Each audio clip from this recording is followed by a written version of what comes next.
bacaan buka salah, masih di hari Minggu biasa ke-14.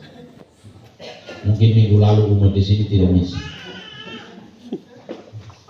Baik, saudara-saudara yang terkasih, ada seorang ibu, mama dong. Mereka pergi belanja di sebuah toko. Sampai sana ini mama dia bilang begini, Nona yang penjaga ini, saya mau beli keadilan, saya mau beli kedamaian, saya mau beli ketenangan, saya mau beli keharmonisan, kebenaran, dan lain-lain. Lalu si Nona penjaga toko itu dia katakan begini, kami di sini tidak jual itu, kami hanya jual tepung benih saja. Tapi kalau jual langsung keadilan, kebenaran, kebaikan dan lain-lain tidak ada. Kami hanya jual benih-benih saja. Dan mama kalau mau beli tentang keadilan, kebenaran dan kebaikan, bawa tepung benih dan bawa tanam sendiri dan kemudian petik tepung hasil. Bisa tangkap toh? Artinya bahwa untuk mendapatkan keadilan, kebenaran, kebaikan itu harus diperjuangkan, harus ditabur di dalam hati, harus ditanam di dalam hati, supaya kemudian berbuah di dalam tindakan.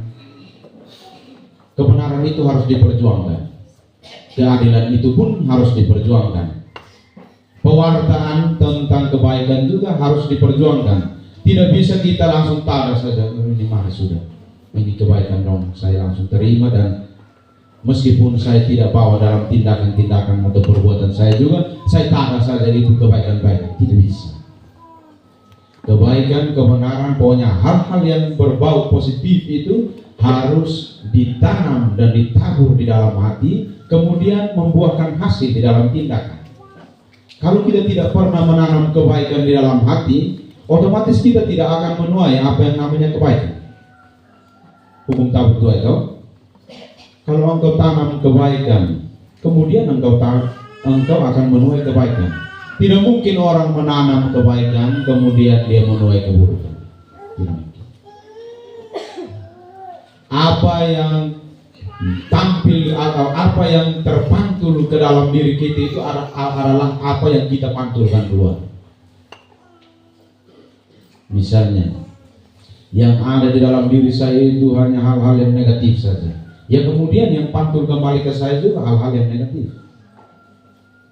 Dan saya mewartakan hal-hal yang negatif. Karena yang ada di dalam diri saya itu hal-hal yang negatif. Nemodak buat non-habib. Apa yang ada dalam diri saya itulah yang saya bagikan. Apa yang ada dalam diri saya itulah yang saya bagikan. Tidak mungkin orang membagikan sesuatu yang dia tidak punya, yang tadi bahas itu. Nemodak buat non-habib. Tidak mungkin orang membagikan sesuatu yang dia tidak punya. Dia harus punya sesuatu dalam diri. Punya itu bukan soal materi. Punya itu keadilan, kebaikan di dalam diri, kebenaran di dalam diri, keadilan dan lain-lain yang baik dalam diri. Kemudian dia bagikan sukacita, kegembiraan. Kalau dia tidak punya sukacita dalam diri, bagaimana dia mau bagikan sukacita itu? Karena apa? Dia tidak mengalami sukacita dalam diri. Dia tidak punya kegembiraan dalam diri. Dia tidak punya kebaikan dalam diri. Apa yang dia mau bagikan? Yang dia bagikan adalah sesuatu yang dalam dia sendiri. Iri hatinya, bencinya, amarahnya, dan lain-lain. Itu yang dia bagikan. Nemodak buat non-habib. Kita membagikan sesuatu yang apa yang kita miliki dalam diri. Bukan materi. Jangan berpikir soal materi. Bukan ini buku juga materi. Soal sesuatu yang ada di dalam hati. Kalau engkau tidak pernah menabur sesuatu yang baik dalam diri, engkau membagikan sesuatu yang baik itu kepada orang itu apa? Apa yang engkau mau bagikan? Misalnya, kalau saya mau kaitkan dengan materi, kau tidak pernah tanam jagung, terus kau mau bagi orang jagung dari mana? Bisa kau? Kau tidak pernah tanam pohon, bagaimana engkau mau bagikan naungan kepada orang lain? Bagaimana engkau mau mengalami naungan dan kemudian engkau bagikan, woi, tanam pohon supaya naungan itu dia menghidupkan kita, memberikan kesegaran kepada kita. Karena apa? Orang yang mengalami itulah dia yang melukiskan atau menggambarkan. Kalau tidak mengalami akan kesejukan pohon, jangan menggambarkan tentang kesejukan pohon. Kalau tidak mengalami tentang kebaikan dari dalam diri, kemudian engkau jangan berbicara seolah-olah engkau ini baik sekali. Karena kebaikan itu hanya timbul dari dalam diri. Yang mampu mengalami harus masuk dalam pengalaman. Nah, itulah yang akan kita bagikan kepada. Demikian pun halnya dengan kita dalam gereja Katolik. Rahmat itu harus perlu dialami oleh setiap orang Katolik. Kemudian dia akan menggambarkan atau membagikan rahmat itu kepada orang lain. Woi, datang misa, karena misa itu ada kelegaan dan kesegaran. Dia ngomong begitu karena dia sendiri mengalami bagaimana kita merayakan Ekaristi dan mendapatkan kelegaan dan kesegaran. Kalau dia datang misa terus dia tidak menerima kesegaran dan kelegaan, dia tidak mengalami itu, bagaimana dia mau menggambarkan ke orang? Bagaimana dia mau mewartakan bahwa misa itu adalah kelegaan, misa itu adalah kekuatan, Ekaristi adalah sumber dan puncak dari kehidupan rohani sebagai seorang Katolik? Karena dia sendiri tidak mengalami. Datang dan pergi sama dengan terima tubuh Kristus, darah Kristus, santapan sabda yang seperti tadi kita dengarkan. Datang dan pergi sama dengan, tidak ada hal yang dialami. Ada sesuatu dari dalam. Ketika berdoa Salam Maria, ada sesuatu dari dalam diri yang dialami. Ketika dia mengalami persoalan, dia mendoakan Bapa kami, ada sesuatu yang dialami dari dalam batin. Bukan soal kata-kata Bapa kami yang ada di surga, bukan. Pemaknaan terhadap kata-kata itu dalam arti pembatinan. Doa-doa Katolik itu kalau dibatinkan di dalam diri kita, akan ada sesuatu mujizat yang paling luar biasa. Kalau Tuhan belum menjawab doamu, berarti Dia masih menguji kesetiaanmu. Sejauh mana engkau setia bersama dengan Tuhan. Kalau ini minggu engkau berdoa novena 3 Salam Maria 9 malam, kemudian tidak ada hasil atau belum dijawab doamu, lalu engkau berhenti, Tuhan Allah akan melihat, oh saya bisa. Tetapi kalau engkau melanjutkan 9 malam lagi, dia bilang, oh ini bagus, mari datang terus. Kemudian 9 malam kemudian sudah 18 hari belum, dia tambah lagi. Sudah 1 bulan belum, dia uji lagi. Bagaimana kesetiaan hidup bersama dengan Tuhan? Kalau Tuhan langsung menjawab doa kita, kita akan merasa macam hebat sekali. Beta doa 1 kali langsung PNS memang. Beta doa 1 kali langsung P3K muncul di saya punya otak. Tidak bisa. Untuk mau mendalam sebagai seorang yang beriman, harus ditantang di dalam setiap kesulitan-kesulitan.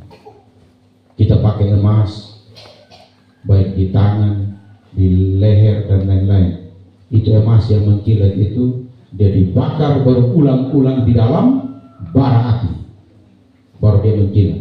Demikian pun dengan iman kita, dibakar berulang-ulang di dalam setiap tantangan dan kesulitan. Supaya engkau mau setia dengan Tuhan Allah atau tidak. Bukan kita langsung Salam Maria, langsung Bunda Maria muncul memang. Nah, tidak bisa. Itu setan yang datang dalam wujud Bunda Maria. Jangan terima. Itu yang disebut discernment, pemilihan roh. Jangan ada yang langsung doa ini ada, oh ini nanti ada ini, tidak ada. Lu buat mulai begitu tuh agak bingung. Tuhan Allah itu sangat Maha Kuasa. Dia tidak mungkin tampak di depan kita yang berdosa ini, atau tampak secara fisik dengan kita secara kita punya dosa. Ini tidak bisa. Kita manusia berdosa dan punya banyak kelemahan dan kerapuan, tidak bisa memandang Tuhan Allah secara kasat mata, hanya bisa dipandang dengan iman. Tidak bisa bilang, tadi saya bertemu dengan Bunda Maria, terus saya pastor, saya tidak pernah ketemu.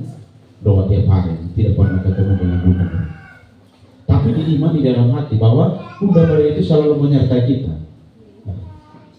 Dalam setiap pergumulan-pergumulan doa kita ditantang dalam iman kita, dia selalu menyertai kita.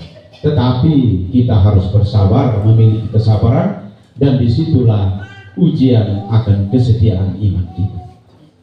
Sebagaimana hari ini, mereka-mereka yang diutus, para murid yang diutus, diberikan pesan oleh Yesus supaya mereka menyembuhkan orang sakit, lalu mengusir banyak setan serta roh-roh jahat dan lain sebagainya. Itu karena apa? Langsung dipesan oleh Yesus. Artinya mereka langsung diberi kuasa. Pak, masuk. Dan kemudian mereka jalan, dan setan di mana lihat mereka takut. Setan takut terhadap utusan-utusan Yesus itu. Kita pun demikian. Kita sebagai pengikut Kristus ini, kita diberi kuasa melalui sakramen pembaptisan. Kalau kami tambah lagi sakramen imamat, diberi kuasa untuk yang pertama menyembuhkan orang sakit, mendoakan, itu sama dengan memberikan kesembuhan dan kesegaran kepada orang sakit. Juga mengusir kuasa setan serta roh jahat melalui doa-doa kita. Tapi kalau kita mau pergi usir orang yang kerasukan dan kita sudah takut dahulu, berarti ini nanti setan usir kembali gitu. Setan usir kembali gitu. Karena setan itu dia biasanya dia akan melihat celah dari kelemahan diri kita. Maka orang apa? Waspadalah dan berjaga-jagalah, karena setan itu seperti singa yang mengaum-ngaum mencari mangsa. Jadi kalau kita punya celah, dia setan itu dia tiap hari dia begitu. Kalau engkau doa dia tutup. Ini anggap celah. Engkau berdoa datang bisa tutup. Engkau pemalas berdoa, tidak datang ke gereja, kelemahanmu terbuka. Nah, dia masuk melalui situ, dia kasih kau punya pikiran dengan kau punya hati. Kalau kau bingung ini kira-kira seperti apa. Jadi kau sadar lagi untuk berdoa, dia juga akan, aduh dia susah untuk mau berdoa, tutup lagi. Seperti pengalaman saya waktu di Amarasi, pernah saya ceritakan di sini. Mungkin kamu sudah lupa. Saya punya kelemahan adalah ketakutan dulu, tapi sekarang saya sudah takut. Dulu. Kemudian orang kerasukan kan saya takut. Nah, setan masuk melalui ketakutan saya. Akhirnya saya biar saya dengan stola juga, dengan salib begini juga, saudara memang dia teriak tambah saya, dipanggil lagi pastor 100 orang. Saya tidak akan takut. Lalu kemudian saya berusaha untuk tenangkan diri supaya ketakutan itu jangan menguasai saya. Lalu dengan demikian dia langsung, Romo mau bikin apa dengan saya? Saya tidak gubris. Kemudian dia merasa bahwa dia panas. Lalu dia teriak, minta apa? Itu apa? Berarti kuasa imamat yang ada dalam diri saya itu ada. Rahmat sakramen pembaptisan dalam diri saya itu ada. Hanya ketakutan yang menguasai. Maka saya tidak bisa berbuat apa-apa. Maka itu adalah celah bagi setan untuk masuk melalui kelemahan-kelemahan diri kita. Karena itu saudara-saudara yang terkasih dalam Tuhan kita Yesus, kita itu adalah pewarta kebenaran, pewarta kabar gembira kerajaan Allah. Karena itu setiap kelemahan yang ada di dalam diri kita perlu ditutup dengan apa? Dengan doa, dengan kekuatan Ekaristi, supaya apa yang kita alami dalam doa dan juga dalam Ekaristi menjadi kekuatan bagi kita untuk menghalaukan segala kekuatan dunia. Karena itu saudara-saudari, mari kita berbenah dan kita menjadi pewarta sabda Tuhan. Kita dipanggil, kita dipilih, dan juga kita diutus untuk mewartakan kabar baik kepada semua orang. Tuhan memberkati kita. Amin. Kita